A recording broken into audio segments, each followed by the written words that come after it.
hand to hand with the entire situation we are living right now, is that all this situation has made us step out of our comfort zone. So it has definitely, I mean, like, it has required from everyone who's working in a corporate, either if it is a big corporation or a small business, it has, I mean, like, become a challenge to create an environment that is more collaborative, more creative. It has taken, I mean, like, from each one of us to take that entrepreneurial side that maybe sometimes in a big corporation, it couldn't be that much explored. And right now, I think there is definitely like that big door, it's really open, where big ideas come from anywhere. So, I mean, like, it is, I mean, like, everyone has been impacted, you know, like in financial terms with this crisis. So it is so important to have that open channel. And I feel like that's the exciting part, to be present in this situation. Of course, that I mean, like, it is in a horrible situation, but in a good side, it has definitely helped us to create that bridge between people who are in the stores, people who are in the office, to really come up with good ideas. You need to be able to create that open communication and explore that, I mean, like, entrepreneurial side. So I think that's exciting on this part. Yeah. No, thanks. You know, it's already a lot about culture, right? So in terms of how we work, how do we innovate? Thank you for sharing, Anna. Let me go to Yolanda. Thanks, Nick. Thank you very much for the invitation, and it's a great honor to be here. So, Nick, related with your question, for me, the more important thing was work with people and to develop people from human resources area first, and then to develop the startup and the other important issues in my professional life is business and innovation, of course. No? Together, innovation, business, and people, I think, is a very good cocktail for this situation now in this fourth industrial revolution. No? So, in few words, this is my best professional goal and my experience. Okay, thanks, Yolanda. So, okay, so let's start reflecting on the future of work and also on culture. You know, as I mentioned, right, as teams will spend in the future less time, you know, kind of under the same roof, organizations will face a number of challenges when it comes to building a culture in an organization. So, you know, I like to go to Marta and say, you know, if you reflect on online remote work, what will happen in your organization likely post-pandemic? Will people continue to work virtually? How much? And what does it mean for culture? How do you build a culture if people are less in the office?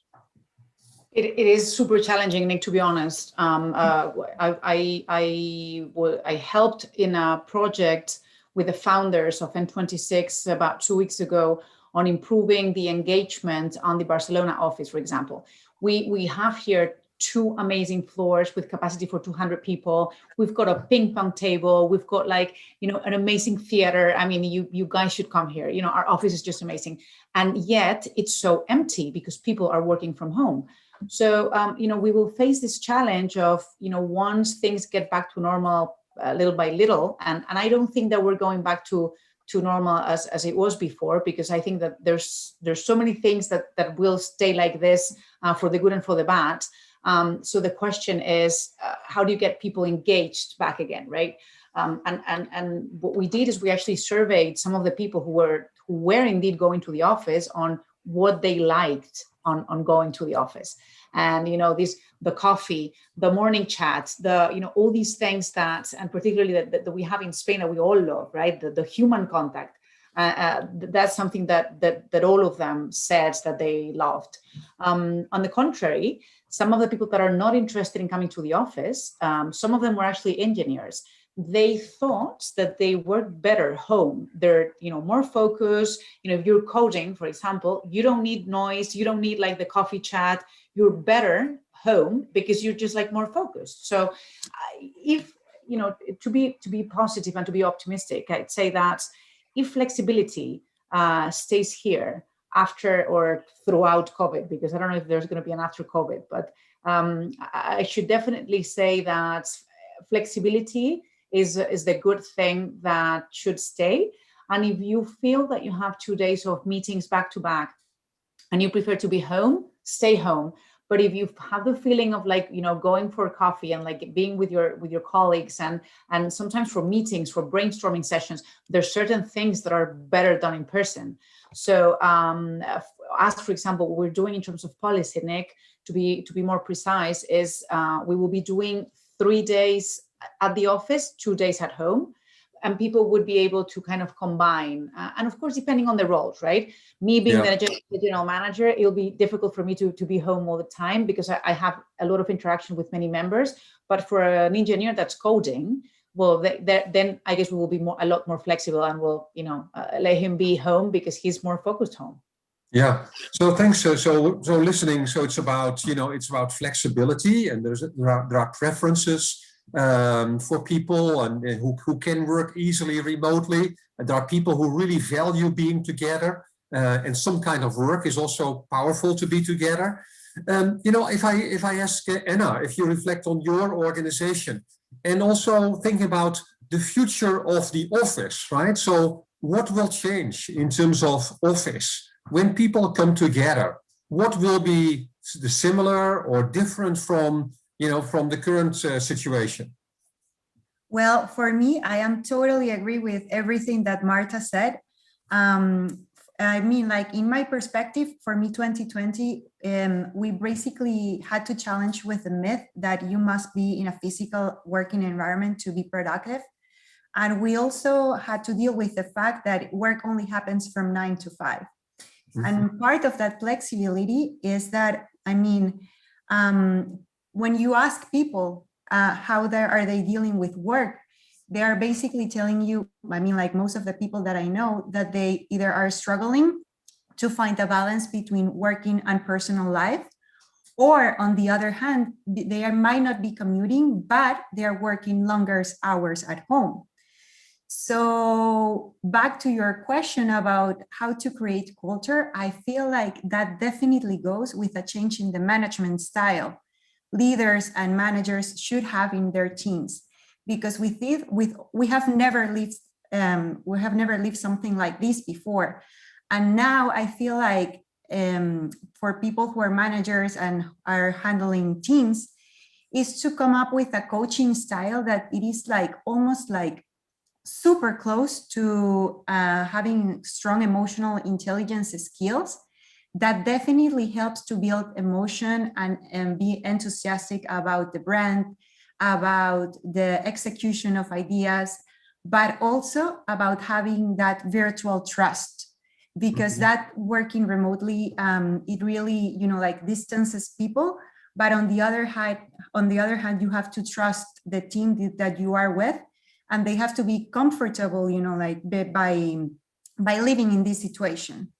So I definitely believe that this is something that it is going to stay. I feel same as Martha that, like it's all about the balance, because at least I can tell you in my company, most of the people are, like they're happy when they come. I mean, like when we have to go back to the office. Either right now we are taking termins. So some weeks we will go 3 days, the other one 2 days. And you can see it on their faces, like that people like to be there just for the social interaction. So I definitely believe the recipe is going to come up from a balance between the two of them.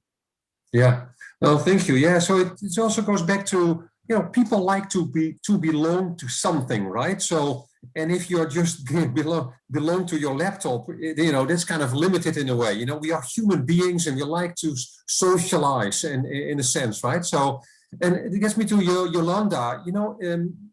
Anna mentioned trust, right? So how to build trust virtually.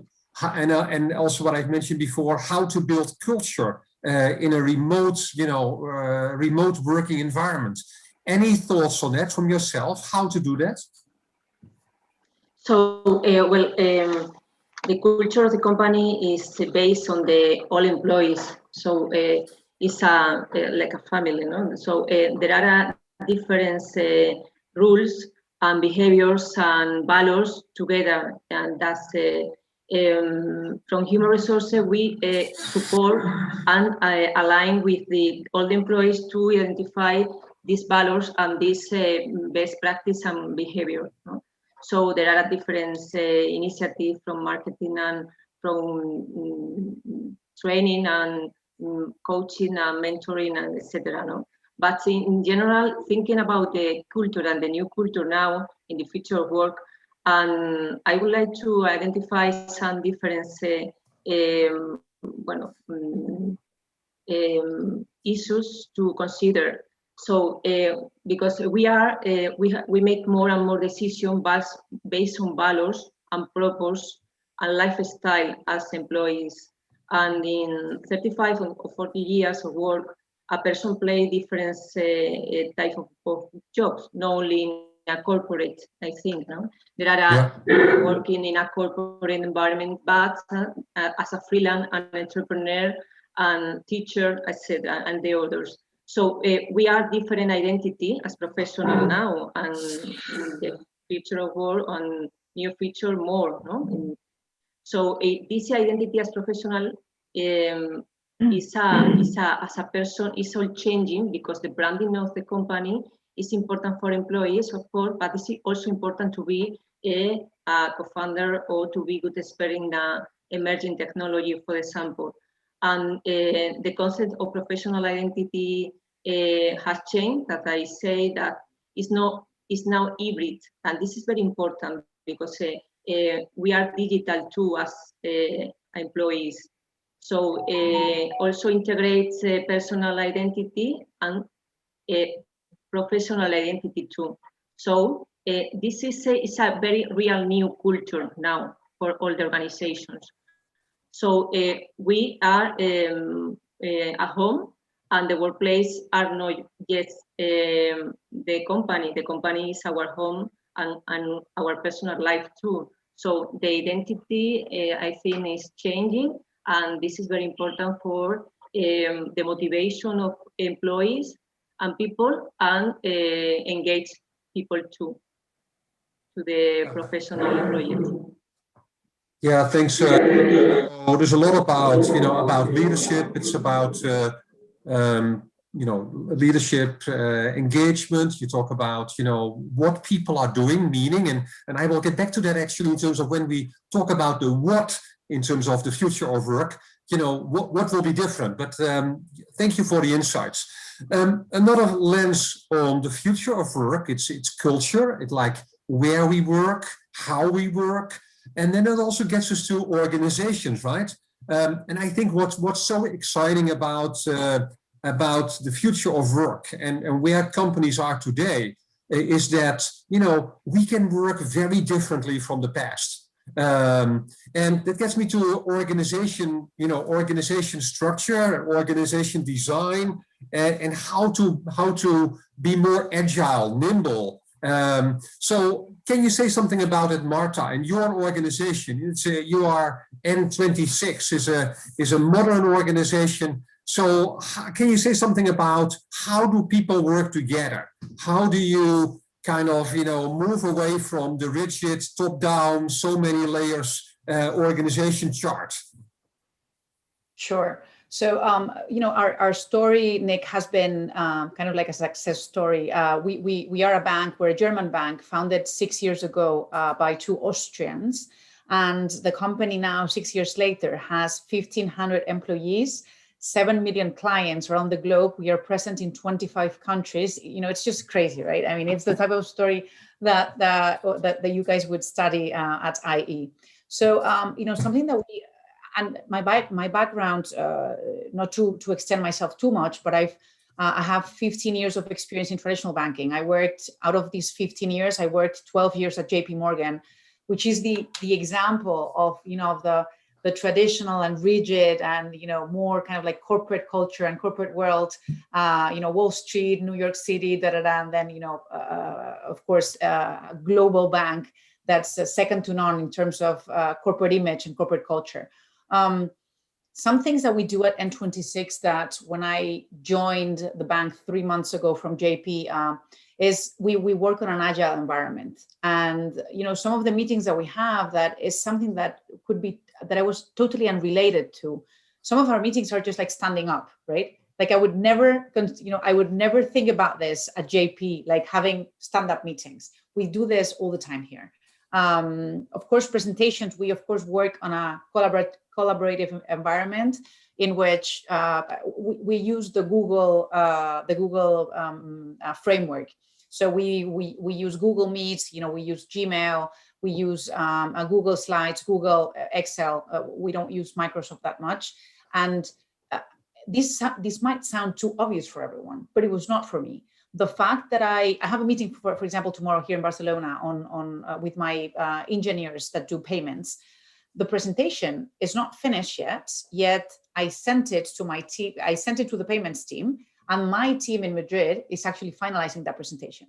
This might sound, again, too obvious, but for me at JP, this is something that I didn't do. Like you finish your presentation and then you send it to the next team. And that kind of like, process in which things are done in order is just like so inefficient. Whereas the things that can be done at an integrated framework and at the same time, it's just like a lot more efficient for everyone. Second example, I presented here in the Barcelona office in our all hands meeting today. And because it's International Women's Day, I did a little introduction on things that we were doing at N26 for International Women's Day. And again, right, our tech team created an amazing feature. You can actually use Instagram and Facebook filters to change the banknotes. There's only 12% of banknotes that have or that feature women on them. All the rest have men. So our tech team created this amazing functionality in which you literally like take your phone, put like a €5 bill in front of it, and then it changes the bill and it puts a women face on it. Again, that video, I just uploaded it at the same time that I was presenting at the all hands meeting. That, this agile methodology would not happen in any other traditional bank. And I'm super excited to be kind of spearheading these type of things at N26. Thank you. No, exciting, very exciting examples that you are sharing. Let me quick, Anna, one quick example from your end on, how to work more agile, nimble, kind of as part of the future of work in your company. I can tell you that in my example, we come from small teams.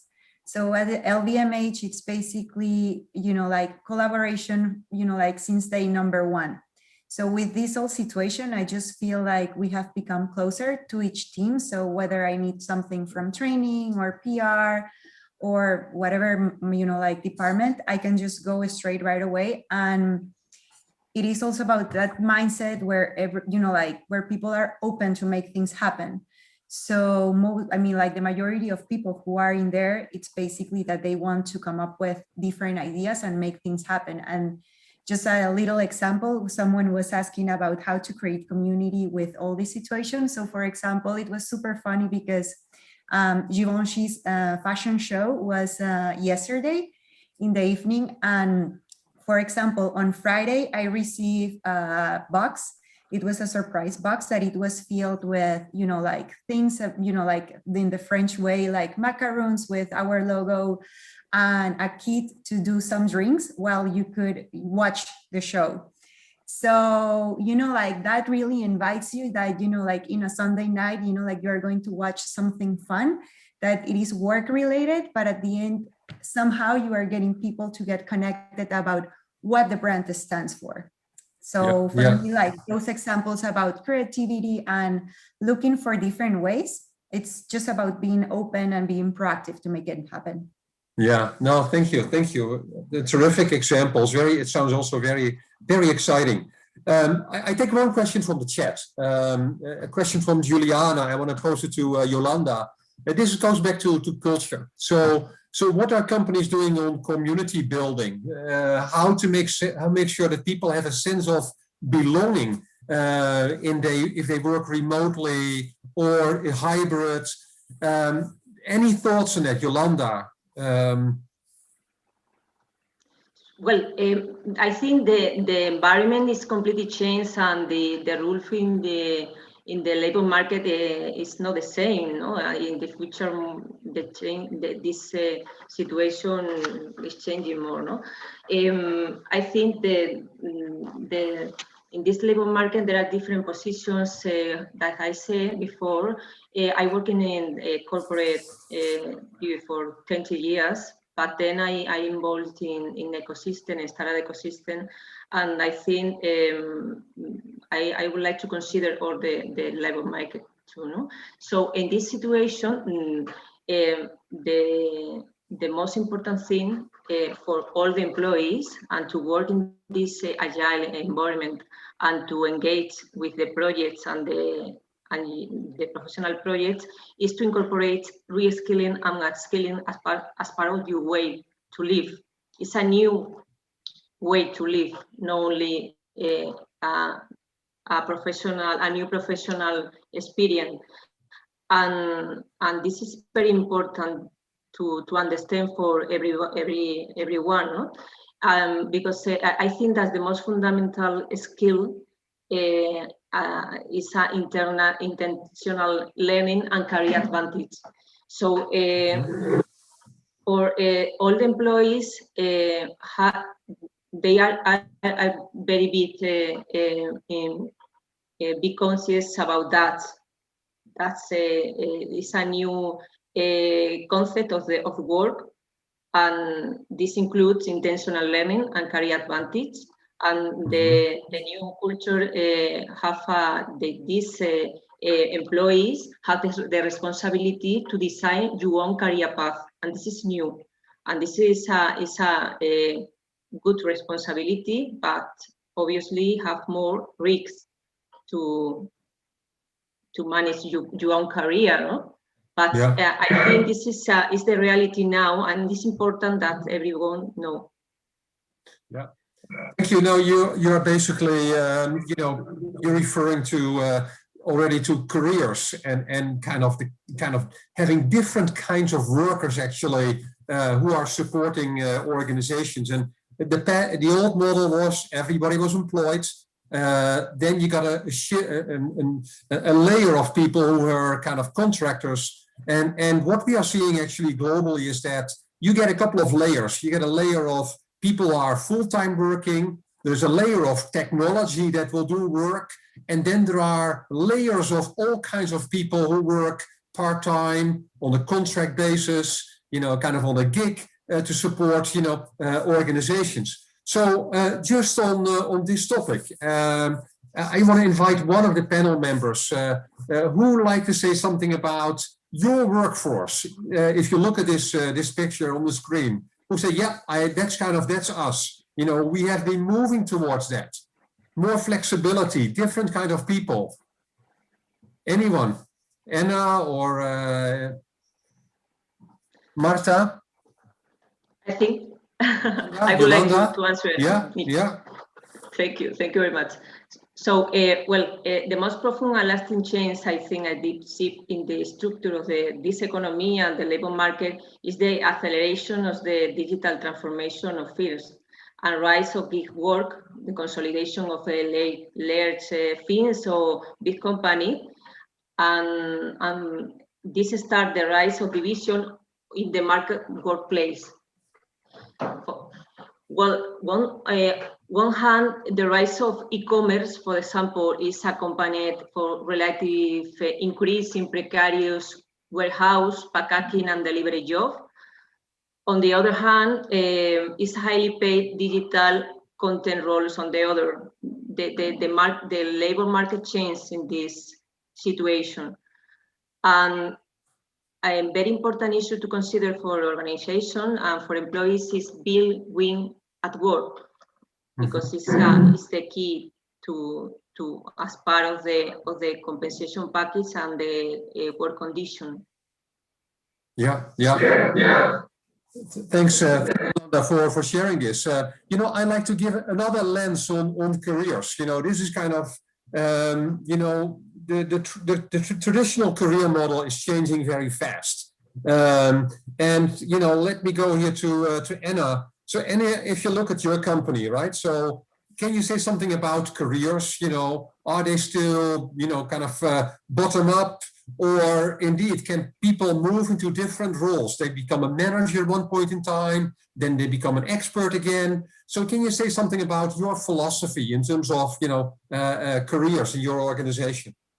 Yes, I mean, in terms of mobility, I am a perfect example. I used to work in New York, and about 2 years ago, I was transferred to Spain. So I definitely believe that if you are, if they see commitment and you are productive and you are engaged with the brand, of course, they are going to open new positions. I feel like, in terms of the market, it will have either, more or, or less opportunities, because of course it depends on the budgets each country is allocated. But I feel like for sure, people are, companies, at least the one that I work at, are definitely open that if they see, opportunities in you for you to grow, they are going to help you. Might not be immediately, but if they are going to definitely try their best to accommodate, and make you grow. Yeah, thank you. Let me ask Marta a different question. So, if we reflect on careers moving forward for men and women, and we reflect on the future of work, what needs to change?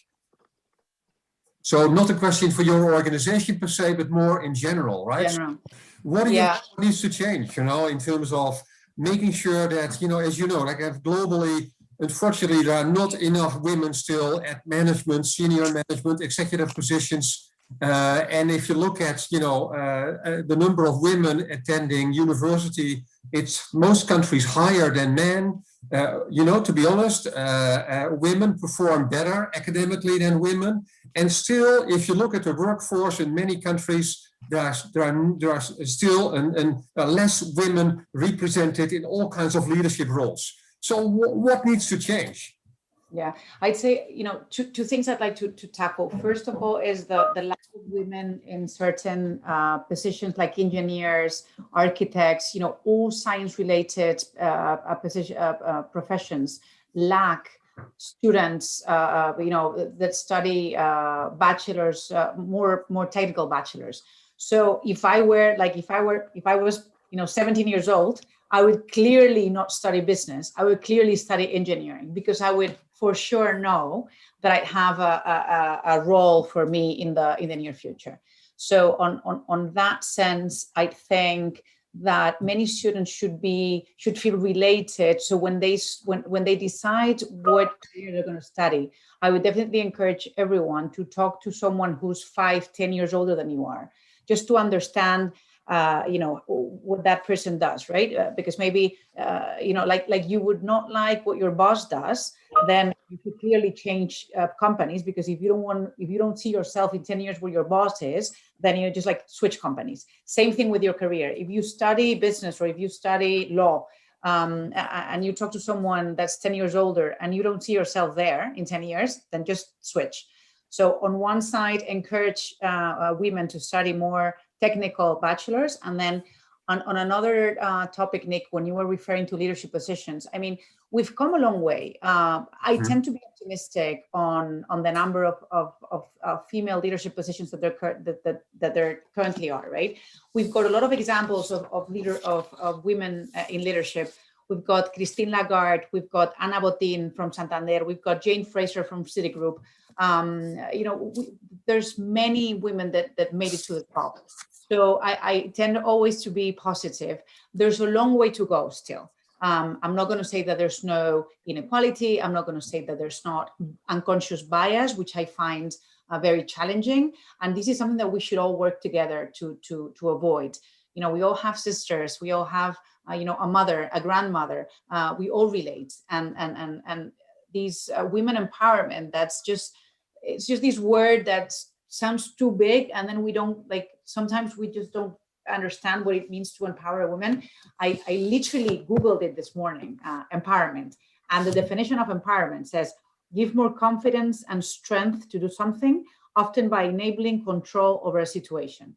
You know, sometimes it's just a question of, like, you know, empowering our peers around.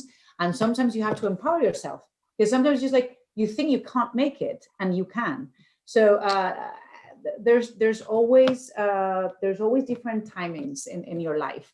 And if, I'll give a specific example. If you are super pregnant and you're going to have a baby in 1 month, well, most probably your priority is on that baby, right? I mean, it's just like common sense.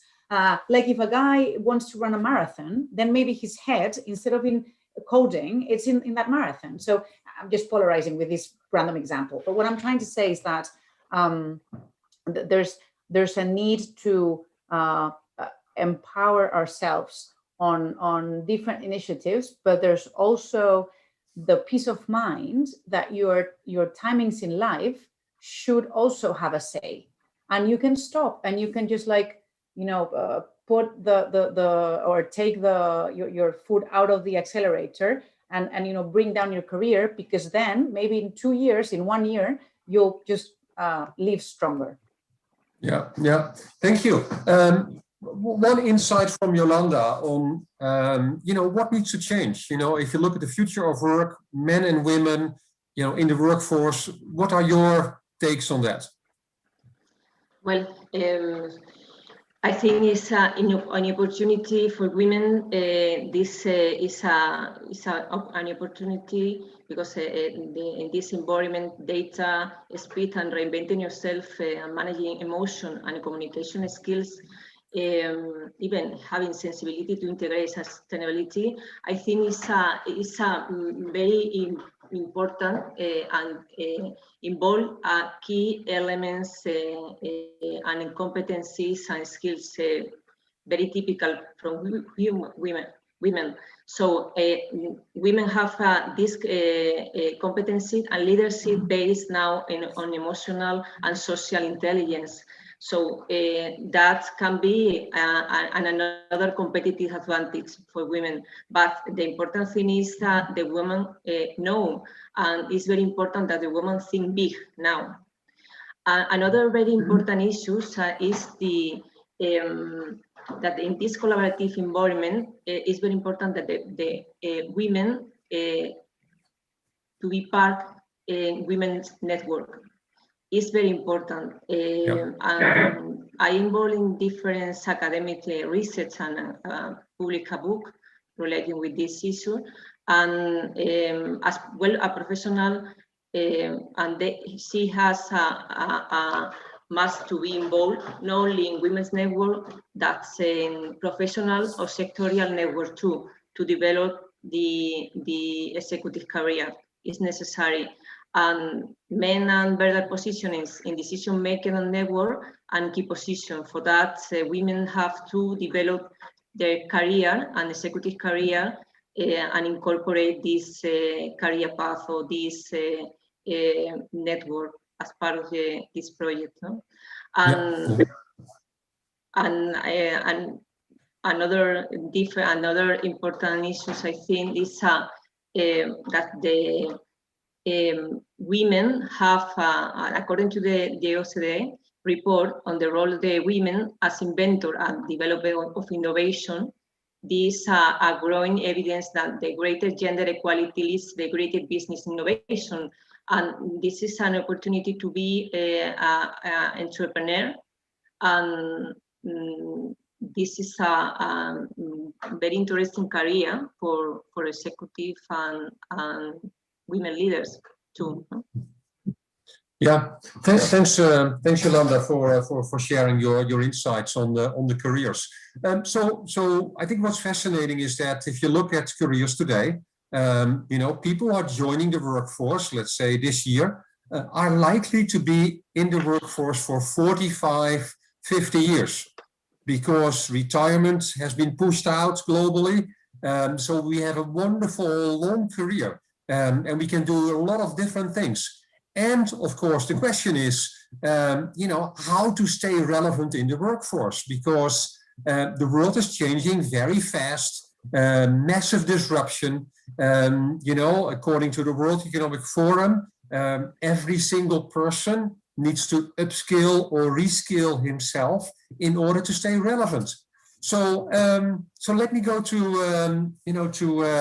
Anna. Anna, if you need to give some advice to people on, education and lifelong learning, what is it actually? What should people do? I mean, for me, and it is something that I try to practice, is to keep curiosity on. Because if you are interested in learning something new, it definitely going to, at some point, to tie back to your career. So either if it is management, either if it is personal growth, new apps, technology, investment, whatever you want to learn. Sometimes it doesn't have to be 100% tied to your career and the title that you got from school. But if you are interested in something else in other area, it is definitely worth to keep that curiosity and keep looking for ways, that you can grow in that other area, because sooner rather than later, you are definitely going to see the tie and how can you explode it in a bigger level to be something efficient at work. So for example, for me, one of the hobbies that I do have is mindfulness. And I feel this is super related about the future of work. For me, in my company, due to the pandemic, it is the first time that we are having actual scheduled time where people can join a specific conversation with a healthcare, or with someone that is teaching us how to be more mindful and to be more present. And that's something that it's definitely going to stay, because yes, flexibility, I have to say that it is super nice, but then there is also the other side that some people don't like to talk.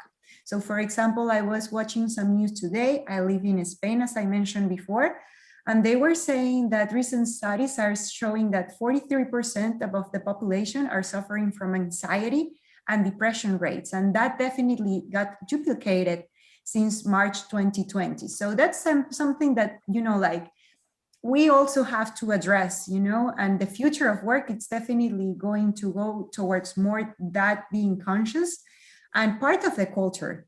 It is not about, being productive, being efficient, but also about creating an environment that people feel comfortable, valued, and supported. Yeah, no, thank you. Thank you for sharing. Yeah, so the whole, health, well-being, our happiness, right? So it's very important. We will get to that on the last slide. But before we get there, I'd like to ask Marta, what's your advice? If you look at your company, N26, what do you recommend people from a learning education perspective? You were touching on a super relevant topic, Nick, or super important topic, which is stay relevant. From my experience, I've always been studying myself. When I joined JP Morgan in the US, New York City, I had to study my Series 7, my Series 63, which is the broker's license in order to buy and sell securities. That took me a while, and I totally remember traveling to New York on the plane and literally studying for that exam, which was a pain.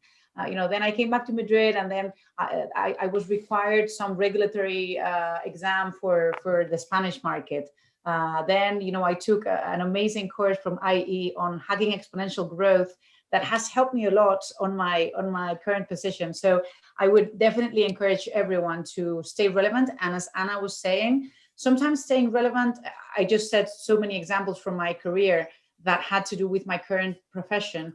But it is true that I would also encourage to do, as Avinash says, there's a very good article from Avinash from Google that talks about that 10% of your work that should be done out of your current scope. So if I'm the general manager for N26 and I need to do X, Y, Z, I always have to learn that 10% that's not my scope specifically, but that would enrich me as a person and as a professional, as an individual. So definitely stay relevant and definitely get out of your comfort zone to learn more on that 10% that's enriching. Yeah, no, it's great that you're sharing this. It's you know, I often refer to this as you know, when we do things that we do every day, we are in our comfort zone. But if we do something that we have never done before, we are moving to our development zone, our stretch zone. So the question is indeed, you know, how can we do every day something that will get us out of our comfort zone? And that's where we learn. So the last question relates to, or the topic relates to, you know, the work itself, right, and organizations, because, you know, everybody is talking about the future of work, but only a few people are asking the fundamental question: what should that work be? And in the old work, old world. It's all about cost, it's control, it's about hierarchy, it's about structure. But the new world of work is very different. You know, you see a couple of terms here, including meaning and purpose, collaboration, passion. So Yolanda, could you say something about the future of work from your perspective? What is important, and why are these words on the right side so important? Well, like I said before, in this new cultural environment, we are responsible for choosing our career path and being prepared to be competitive. So in this role, we are responsible for design our professional projects and our career plan. Obviously, we can help from experts, mentor coaching, even teachers, but and you have the possibility to negotiate with the corporate or with your department, and you propose, be active, no, and be creative to incorporate a new function in your job, no? And in this situation, my recommendation is to be unique, different, and based on your passion, because this is the very important issues. What you love, but take a practical decision less and more, no? Less is be practical and incorporate technical skill and soft skills based in technology. This is very important because in the future work, all the professions have these ingredients, and from now are you thinking about these new projects? No? And you must to incorporate technology. No? So you have to be prepared and know all the possibilities in terms of compensation and benefit, and negotiate, be active, and be creative to incorporate a new function based in technology. I think this is the most important. Thank you, Yolanda. You know, what I start doing is, and thanks for those of you who have put some questions in the chat, comments in the chat, and I will take a couple of questions. One is about confidence, an important topic. So the question is, and I like to ask Anna if you can respond to this. So how can we build young women's confidence and empower them so that there's less of a gap between men and women in leadership roles? Well, I mean, for me, that would be that definitely starts with yourself. I mean, you have to trust in you and then to take it from there, because ideally you're going to find people who trust in you and have, you know, like, and are confident about your career in the workspace. But the reality is that some of the time you are also going to come across people who, you know, like, might be having a bad day, or they have a bad experience with a project with you and they don't like the way you work. So it definitely comes back on how do you feel and how you trust. So that's why I would suggest to keep curiosity and to stay relevant. It's a really important thing, because if you put that extra effort of listening a podcast that's about something you want to learn or something that you're interested about, you feel in 2 seconds better with yourself, and that you are doing something to grow in another level. And that definitely, it's something that somehow it helps you to be more confident, because you start getting confident in that area that you were thinking that you were lacking something. Or if something is super difficult and you feel that you are not going to be able to do it, to definitely breathe and trust that you can do it, either if it's like small steps. And sometimes it is everything about what you put on the other side. So if you see either your friend or someone at work that is having a hard time, to definitely listen, because sometimes, like maybe tomorrow you are going to be the person who needs to be listened.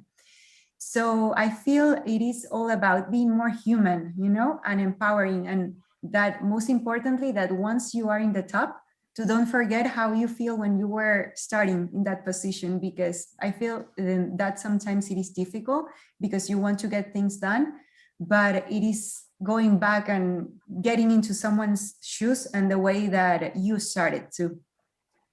Yeah, no, thank you for sharing. And to build on that, I've done some research with a couple of colleagues, friends of mine, on confidence and authentic confidence. And we interviewed a lot of CEOs and other executives in organizations.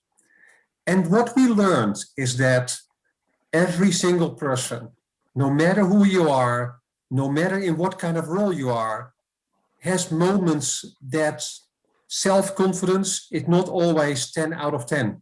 It's the opposite. Everybody had moments that they had moments of doubts and felt less secure. And that's normal. That's basically part of our development. So to just acknowledge that you are not alone. Basically, everybody has moments of being not always completely confident. That alone is a mindset that will help us. So another question I have, and I want to ask Marta to reflect on that also from an innovation perspective. Your organization is also innovating a lot. And one question is from Andrea, and she said, well, if you look at, the pandemic and working from home, does it not have a huge impact on creativity, on innovation? The innovation spirit. How do you nurture that?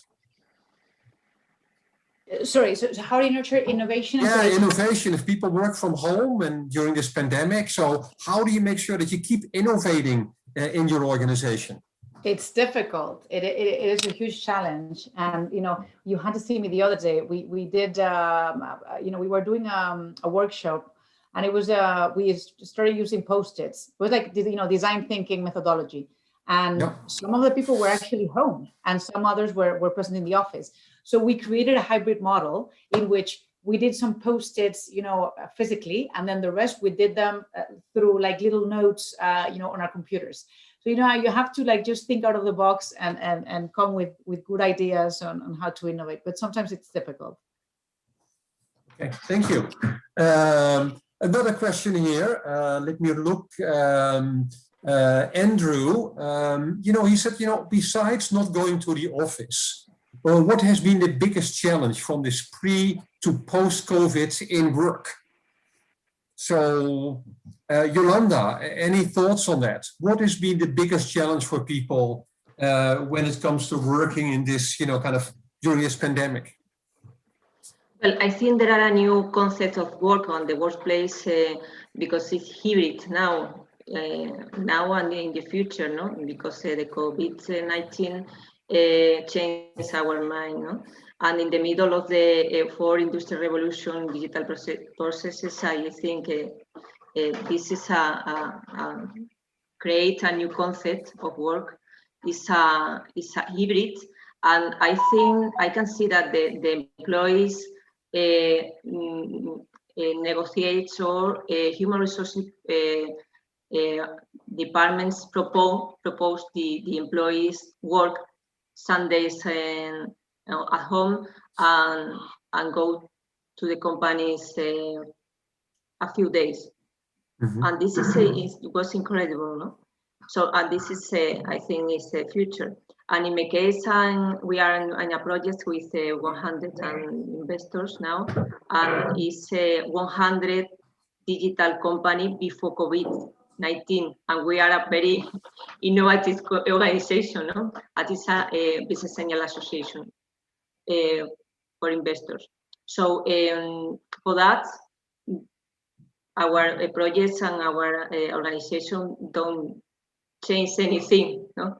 That you know. But answer your question quickly, I think it's a hybrid workplace now, and every company depends the culture, depends the position and profile of the employees, decide, no, how many time you spend at home or at the organization. But I think this is a new concept, of course. Yeah. Thanks, Yolanda. One question for Marta. This relates to, you know, if you reflect on your company as an innovative company, do you think that, you know, innovative agile companies will, you know, eventually take over established companies? You know, no, I mean, it's not this is not a yes or no question. You know, I was reading that question in the chat and I was thinking, you know, is N26 going to take over JP Morgan? No, for sure not. Reality though is that you know, we as a bank have a very lean cost structure. So, you know, the fact that we don't have branches, we have 0 branches. That's, you know, I always say this, like we are on a bike, and some other banks, they go on a boat, on a very heavy boat because of their heavy cost structure.